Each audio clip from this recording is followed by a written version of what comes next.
Hi, my name's Phil and welcome to LabourVision, where we discuss Labour policies in a way the mainstream media doesn't want to.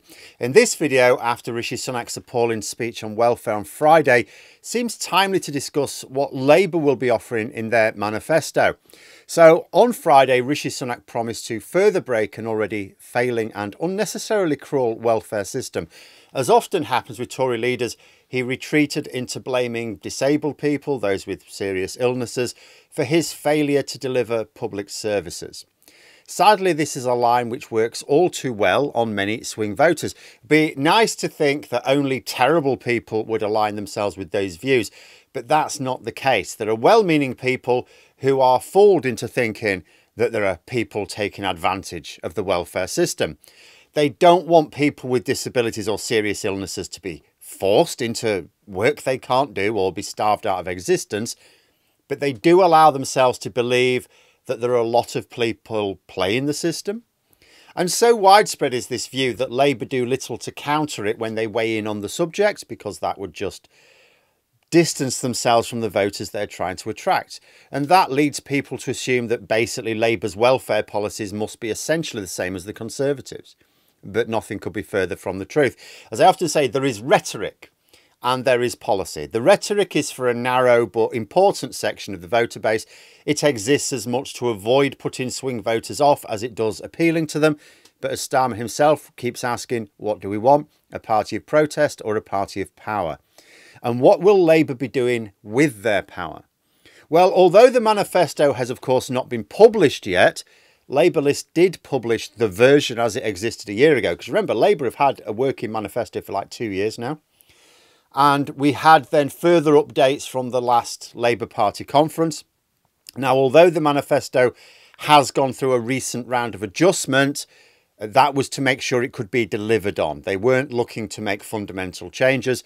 So what I go over now is Labour's official policy as it is at the moment, and is still expected to feature in the manifesto itself.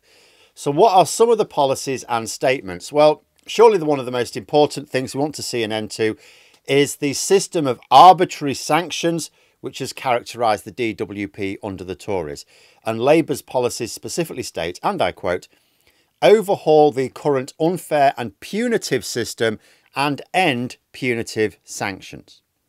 That is the polar opposite of the Tory policy. Another policy is to provide a reliable safety net for people who lose their jobs, including through large-scale redundancies and insolvency, or who cannot work due to ill health, disability, or caring responsibilities. Again, a direct quote. Indeed, on the caring responsibilities front, with the recent news that a lot of people are being prosecuted for like slight inadvertent errors, which the DUP should have picked up on years before. So Labour have said they'll be looking at changes to make sure carers are not criminalised for what everyone accepts is an innocent mistake. Again, not just different policy to the Tories, polar opposites. Because what the Tories have been doing recently is threatening those carers, saying, if you appeal against these decisions, we will prosecute you. Pay up or we will prosecute you and you'll end up with a criminal record. So the Tories at the moment are actually threatening carers, and Labour is saying, no, we need to protect them. Another statement is that respect and dignity are at the heart of the social security system. Now, that is not a clear-cut policy. It's hard to say how you make that a definitive policy because there's subjectivity to it. But it is still important. The Tories treat people on benefits, whether out of work or in work, but on low incomes, as third-class citizens.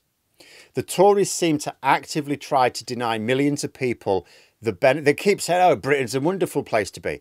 So why don't millions of people see that? Why don't they get to experience that wonder? And then they complain when people don't feel like a valued member of society. It's like kicking someone in the ankle and then asking why they're limping. Some other policies of note would be to make sure the system responds better to people who can be out of work on benefits. Then they get a bit of work, 0 hours contracts mentioned.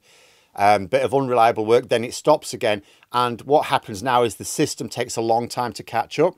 So people are being denied payments for a long time. Labour say they'll put an end to this. They also talk about maybe making split payments the default in order to help tackle domestic abuse and financial control. supporting people without digital skills or access to online tools, which are currently required by the DWP. If you can't access these things online, you can't get access to anything. Another huge policy by Labour is to replace the medical model of disability with what's called the social model. Now, that better reflects the barriers that people face in reality and provides the impetus to removing as many of these barriers as possible. Because what the medical model does is it says, oh, this person's disabled because of these impairments they have. And you go, okay, but sometimes the extent to which a disability impairs you is down to environmental or other external factors. In other words, an adjustment can suddenly mean that although, yes, you're disabled, you can still do this thing. Labour also have a policy of fundamentally reforming the universal credit system with a specific focus on dealing with child poverty. Now, we know Labour are ruling out removing the two-child cap, which experts say would be the most efficient way. You know, if we remove the cap, that's the most efficient way to tackle child poverty. But just because the preferred vehicle for many people has been ruled out by Labour doesn't mean the destination has. There will be a manifesto promise to deal with child poverty and specifically to do so through welfare reforms. Again, the polar opposite of the Tory policy, which is to reduce child poverty. I mean, they say they're against child poverty, but their plan is to tell parents that they're lazy. A policy that's worked so well that there are now over 4 million children in poverty. So although with welfare, just like other policy areas, some people will get the impression or promote the impression that, oh, there's not really anything between the Conservatives and Labour. That's because most people get their information from Tory-run media outlets, which are targeting a narrow section of the voter base. But actions are what's important, and the published policies are the promises of action. But there we are. Let me know what you think in the comments below. Don't forget to click the like button and subscribe for further content if you enjoyed the video. And until next time, I'll see you later.